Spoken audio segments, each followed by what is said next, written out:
you all, and good to be speaking to you. It's a Sunday, so I hope you guys are enjoying your day off. Right. So a little bit about me. Right. So a little bit about me. So I come from a commerce background. I pursued commerce in school from during 11th and 12th, and post that I did my undergraduation from University of Delhi, and that was back. I passed out in 2015. After that, I joined Ernst& Young, and I was working in their audit team, in their statutory audit practice. So I worked there for close to 1.5 years. While I was there, I realized that my interest basically lies essentially in finance. I researched a lot on finance, and I realized that I really wanted to learn more about the industry and all. That's why I decided to pursue CFA. Then I took a break from work because I did not want to continue with my EY stint. I wasn't really enjoying the work there.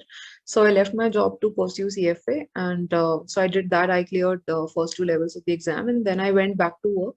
I went to join Mercer Consulting in their investments team. So I was working in their investments team let's say as a consultant slash advisor for our global clients' pension funds. Right.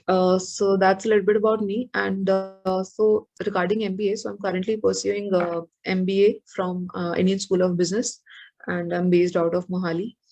And right, so I'd always wanted to pursue an MBA, since I think college, since my college time, and I actually wanted to do it from from a tier one college, right? And so initially I was considering even colleges abroad, but like at this point in my life, I thought that it doesn't make sense because of some personal reasons. It doesn't make sense for me to go abroad and pursue an MBA because I wanted to settle in India.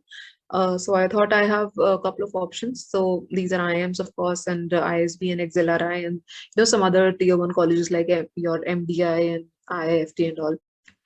Then I came across ISB, and I was told that, like, I read about it and I researched, and I was told that you don't you need some bit of work experience, which I thought that I already come with, so I can play that to my strength.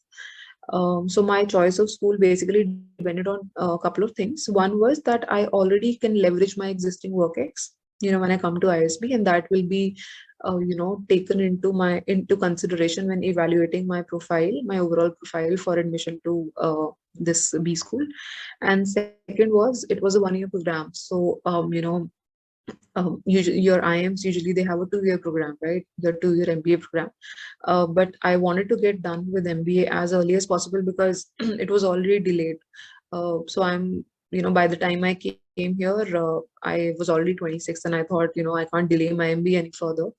So I thought, I just want why not go for a shorter duration MBA program, which will be very fast paced, like it is here, as compared to IIMs, it is very fast paced. But then there are benefits to a 1-year program. So these are the two main reasons why I chose to come to ISB. I also thought about preparing for CAT again, and just giving a shot at IIMs once more. But I was somehow more inclined towards GMAT, also because it was something new. GMAT was something new that I hadn't done before. So I was kind of excited to sort of, see what it is all about. Right. So this is all about my introduction. I think I've tried to cover everything. If not, you guys can ask during the Q&A. Right. So getting into the GMAT strategy now. Okay. I'll just tell you how I prepared for it, and I'll tell you what went wrong with my preparation and what went right with my preparation, and then I'd like to close by giving you my, like, an ending note on how I think you should prepare, and then you can take a call accordingly.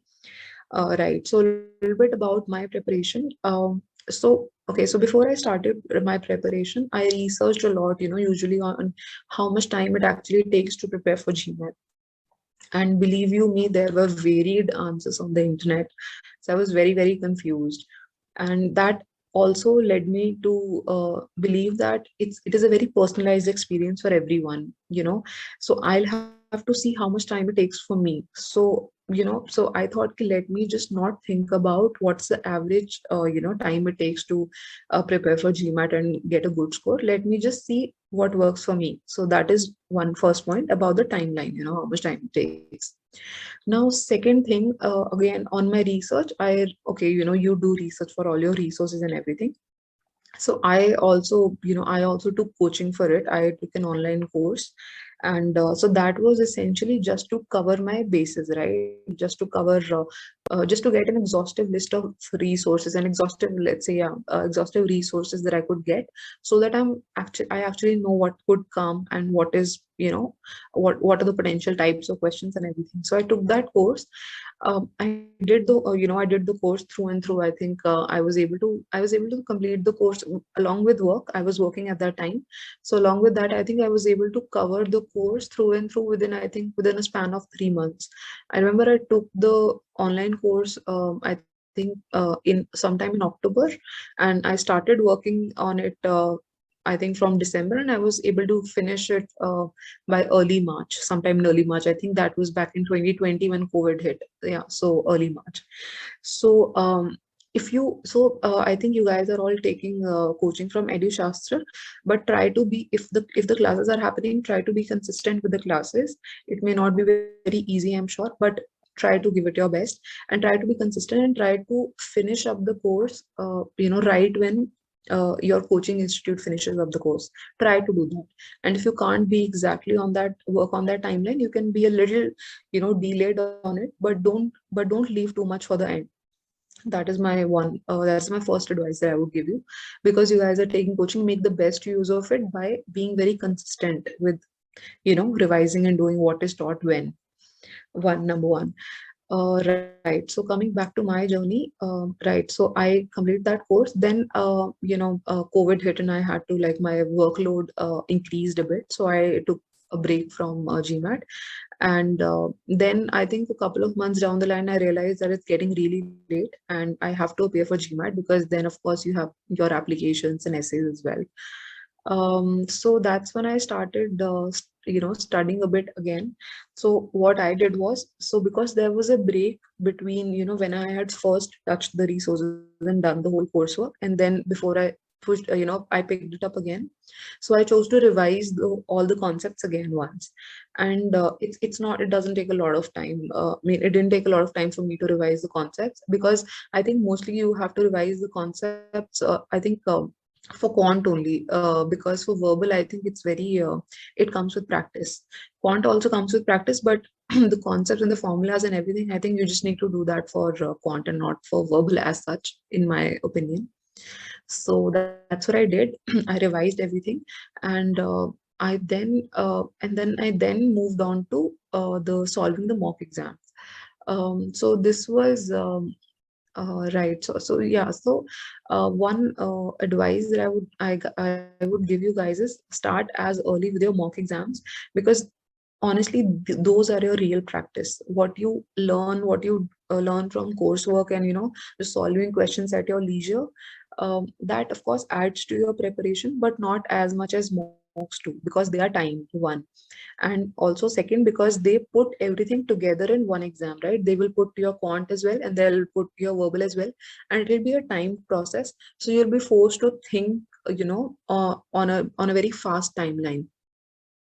So try to reach a point wherein you're starting with the mocks, right? And some people also suggest this, that before you start your GMAT preparation, maybe you should, give a first mock just to see where you stand. Somehow I was always very terrified of, giving it and seeing my result, so I never did that.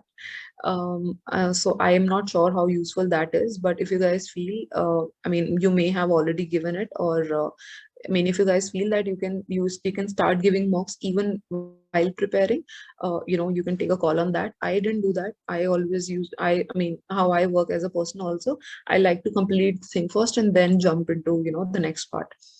So I did the coursework, then I took a break, then I revised it again, and soon after I revised it, I started giving the mocks.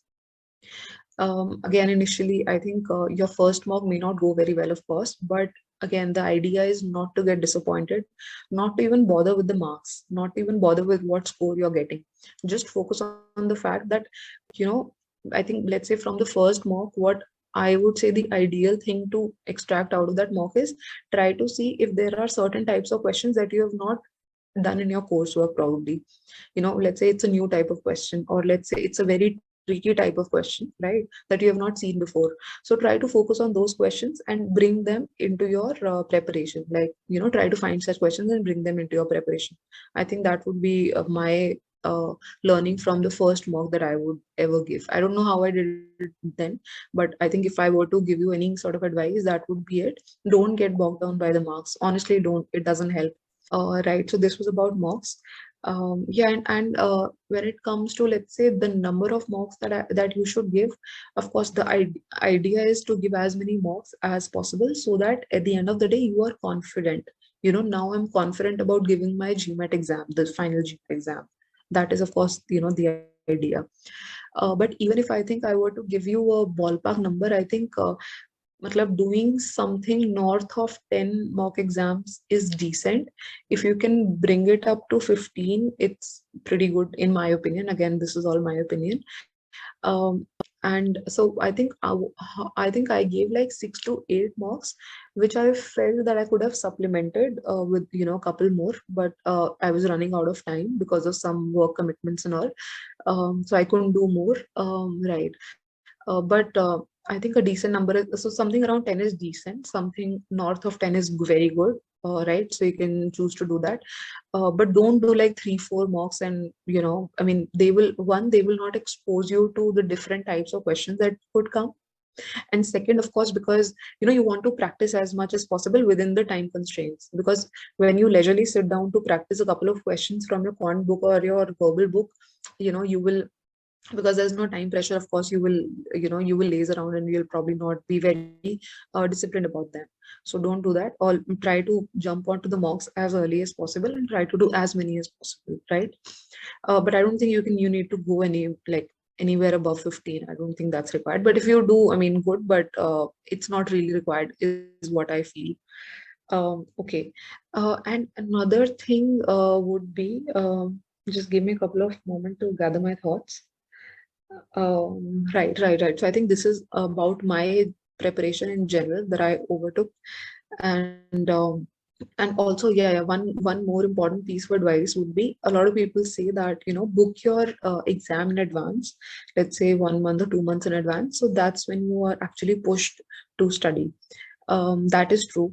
That turned out to be true in my opinion, because I don't know about you guys, but for me, I felt that GMAT exam was pretty expensive, right?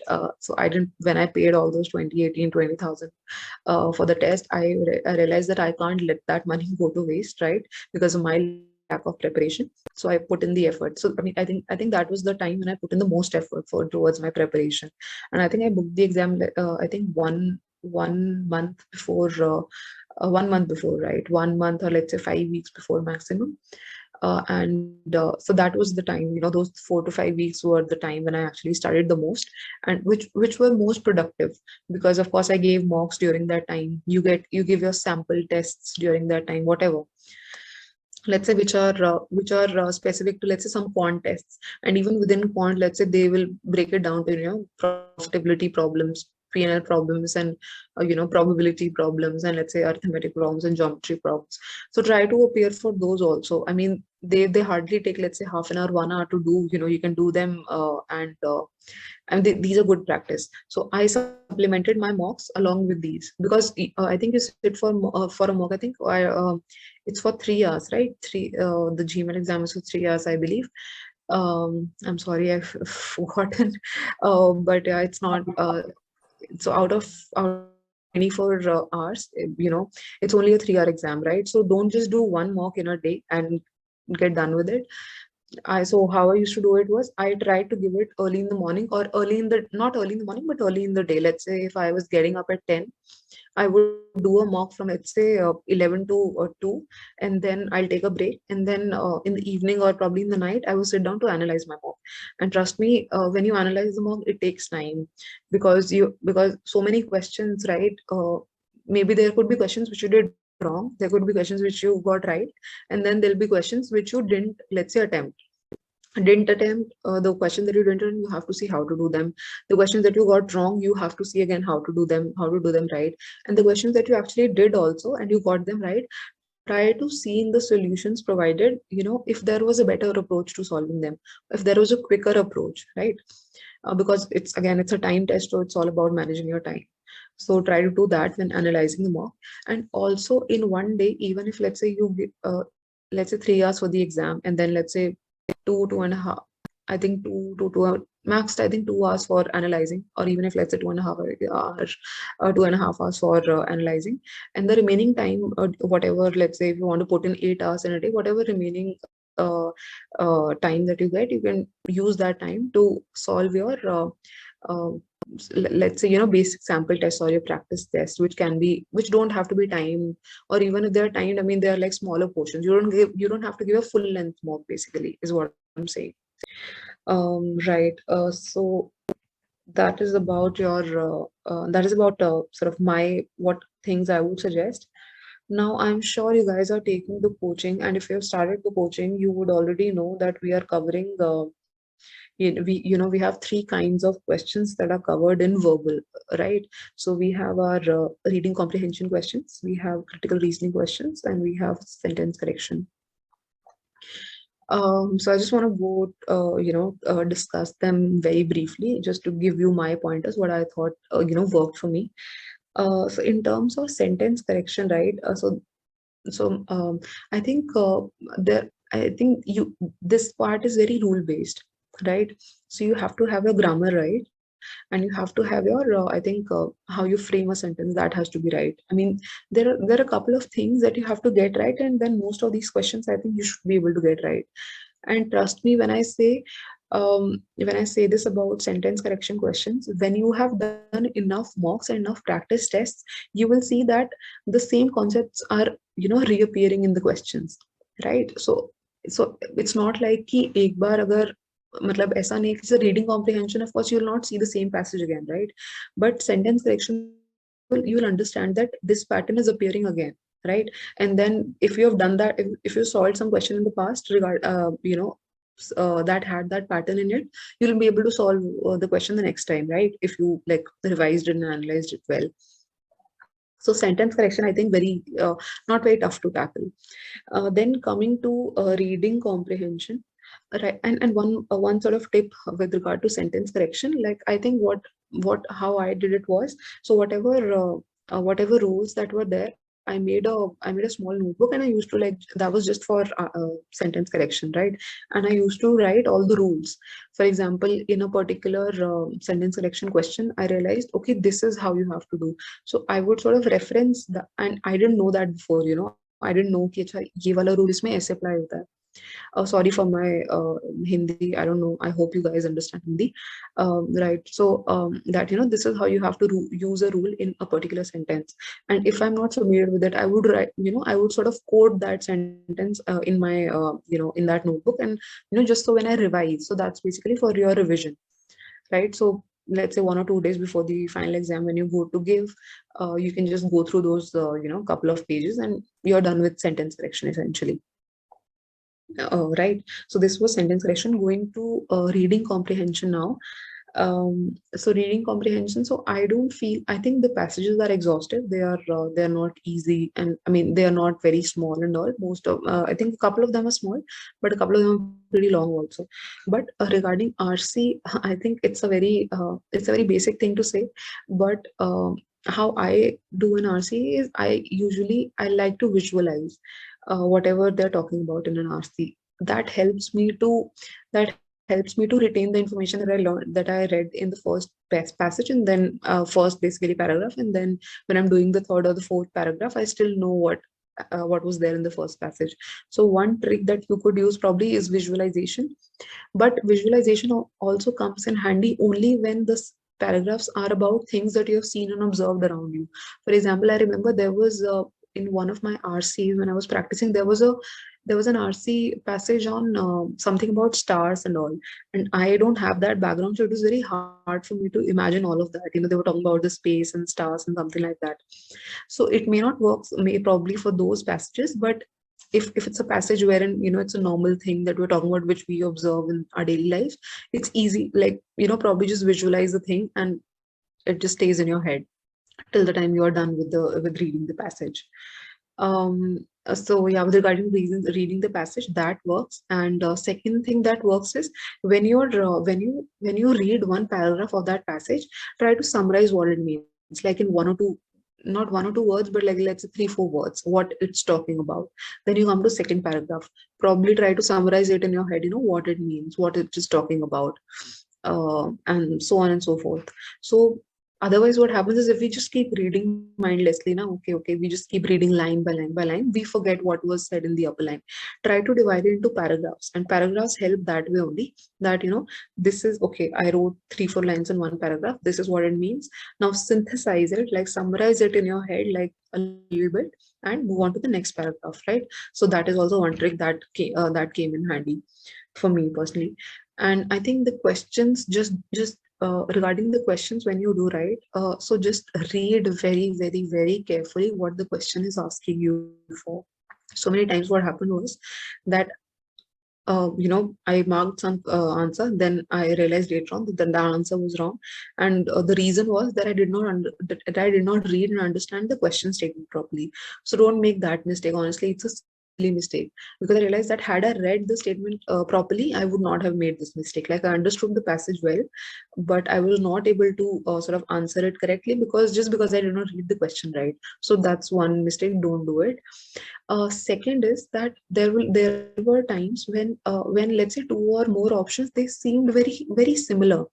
Let's say there are 3 options or 4 options. I'm not able to eliminate either of them. Then try to go by the wording. So okay, so let's say the two of the statements are XYZ is a good person and ABC is a bad individual, or let's say has a bad personality. And maybe you will not be able to eliminate them just like fatafat. If you read, you may not be able to like point the difference. But then if you're not able to point the difference, deep dive into the words, deep dive into the wording of what the uh, option is saying.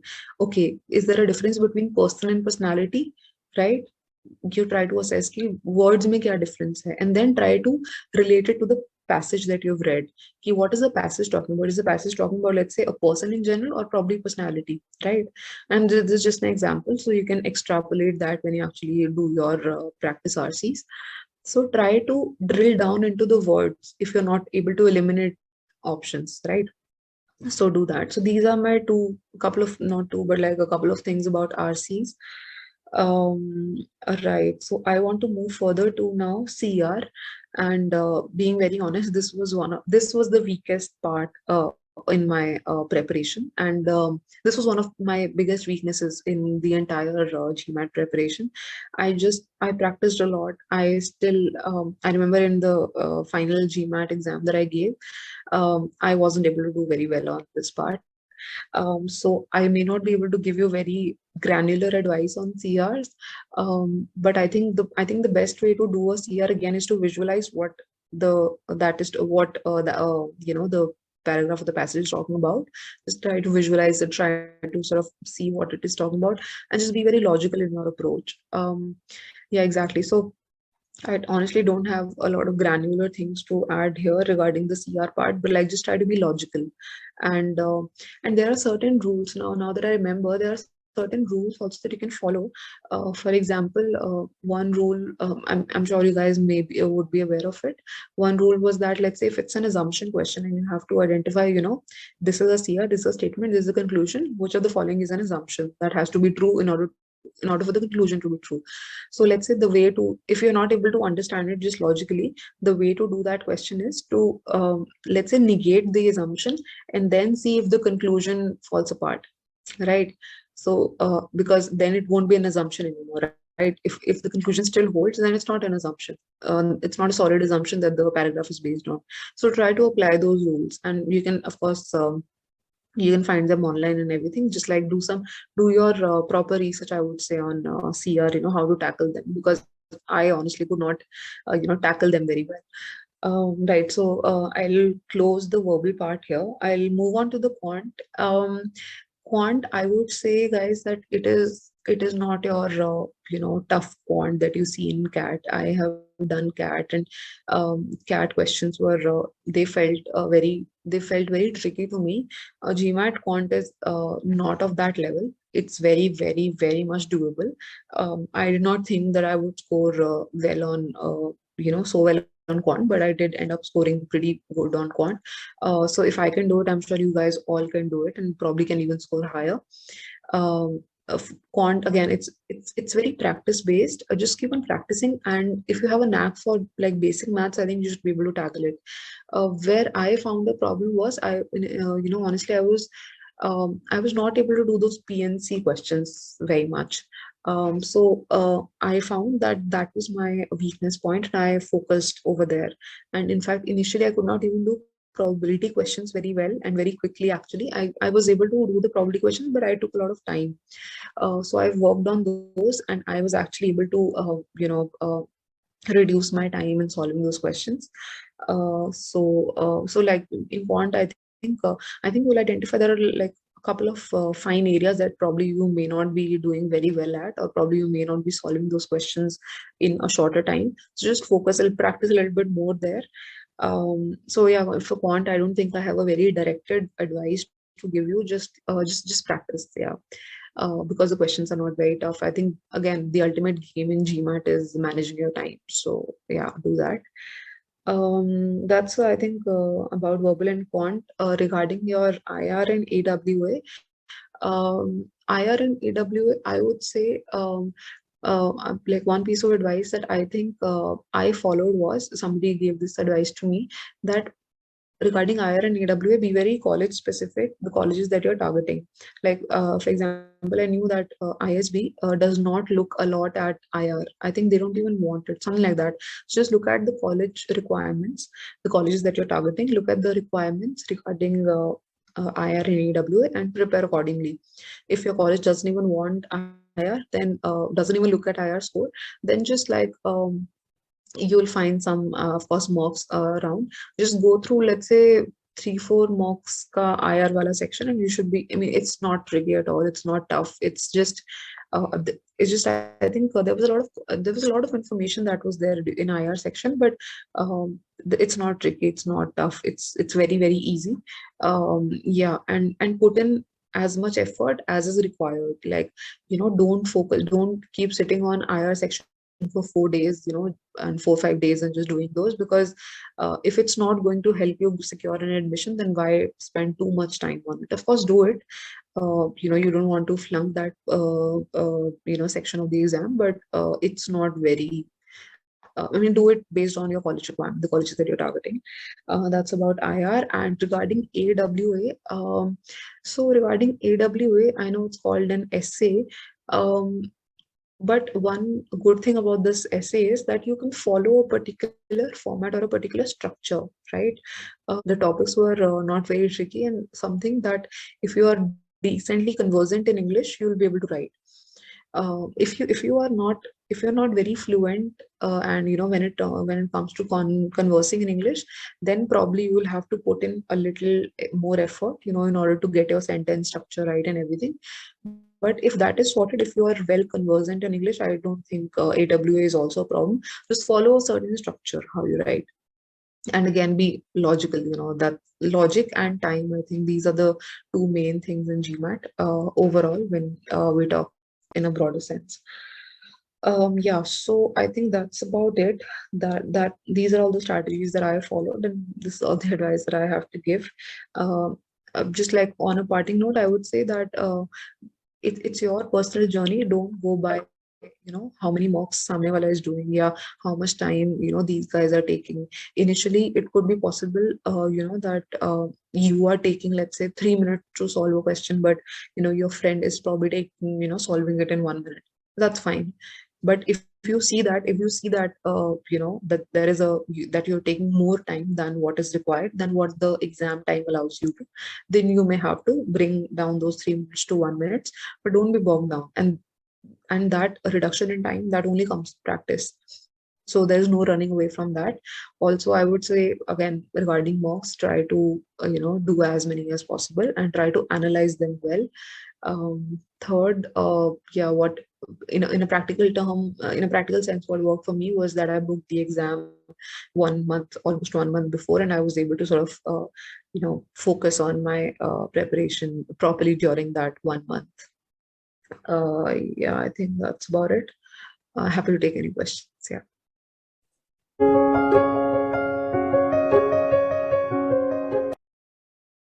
Hello, Rashmi ma'am. Hi, don't call me ma'am, please. Just like Rashmi is amazing. Yeah. Okay, sure, sure. I just had one small doubt. So basically, as you said that in reading comprehension, we are supposed to visualize everything, right? Okay, yeah, and you're not supposed to visualize. That's one trick that I followed. It just helped me remember what was discussed in the first paragraph of the passage, or let's say, whatever paragraph that I was reading. Yeah. Okay. So, ma'am, I just have this question that Yeah. if we read the questions beforehand, even before reading the passage, so would it be a Hmm. better approach because we already know what the question is demanding from the passage? Yeah, I think you can. Yeah, I think I also followed that. I think I missed talking about it. I also followed that.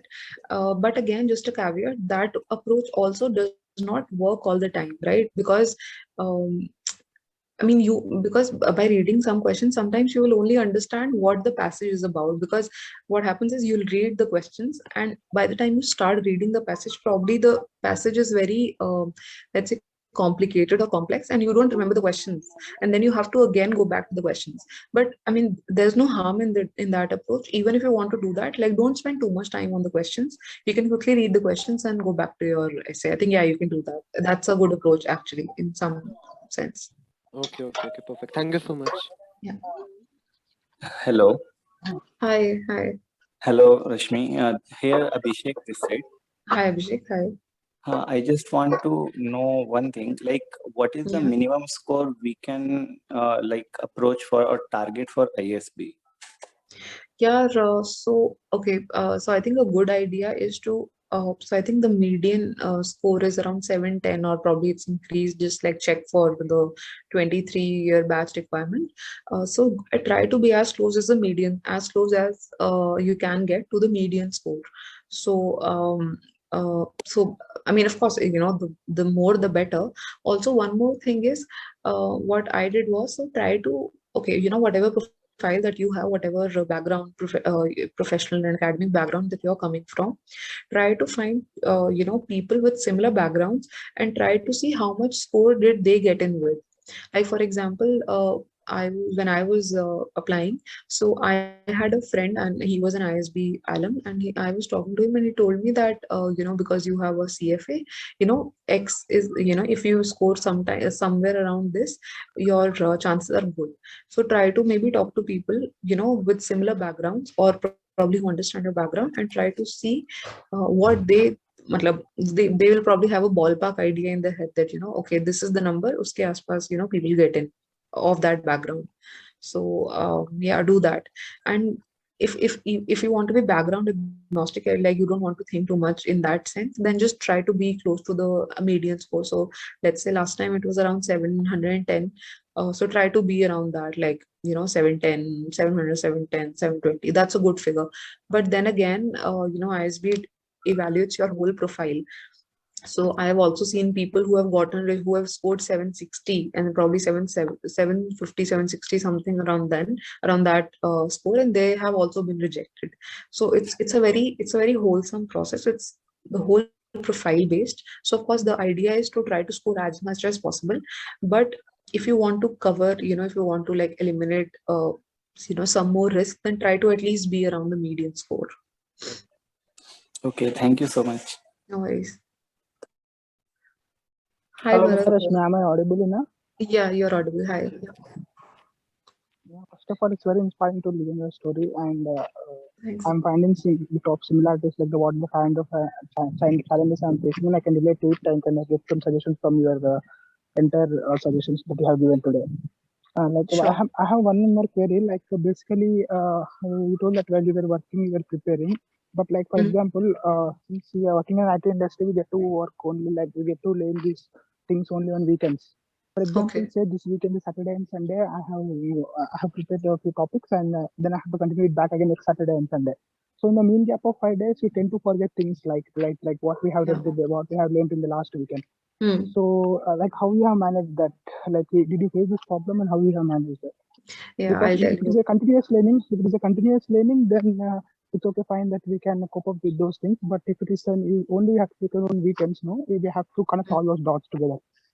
I agree. I agree, dude. That is a very real problem. Okay, so I'll tell you. So when I was preparing for this during my along with my work. Okay, so one thing first. So when I was working, right, I told you right that I booked my exam 1 month before. So during that 1 month, I took leave from office, like not for the entire month, but I think I took leave for like 2 weeks from office. Yeah, I Mhm. said that I had some commitments and so if that's possible, if you can take leave from work, that's like the best thing because Okay. then you can dedicate all 24 hours to your studies. uh, if that is not possible, matlab, yeah, honestly, matlab, because I did not exactly work and study during that 1 month, so probably I'll not be the best person to answer how I managed it along with work during that last 1 month. But I think taking leave for, let's say, even if not 2 weeks, then I think taking leave for 1 week, try to see if that's possible because like in my experience, I really needed that time. Like I really need those 2 weeks so that I could, because like you're saying, otherwise it's hard for you to connect the dots because let's say you're not sitting down again for 2 days and then you're sitting on the third day, the flow breaks basically, like what you're saying. So try to take leave from office if that's possible. But okay, and so that was 1 month before. But before that, when I was preparing for, when I was doing the coursework and I was just studying and solving like coursework questions, at that time I was working. I did not take any leave. At that time, you see, try to find some time in your day, because I remember even within the office, if I could, if I was free for, let's say, 45 minutes, I would, I would probably, if it's possible, I would sometimes sit at my desk, if the managers are not around and all, I would sit at my desk and study. And at my workplace we had those meeting rooms, right? So sometimes I would, if those meetings rooms were free, even if that was for 35-40 minutes, I would go there, I would do 5-10 questions and I would come back. So try to find some time, right? And if your work is not, let's say, 12, let's say 12-14 hours, then I don't know, I'll not say try to, if if you have time during your commute, if you're commuting large distances, I don't think you guys are doing that. It's COVID, so I don't think that. So I think you get a lot of extra time also because you don't have to commute and all. In my time, I had to commute and all. So I tried doing questions during that commute time, but I was not able to.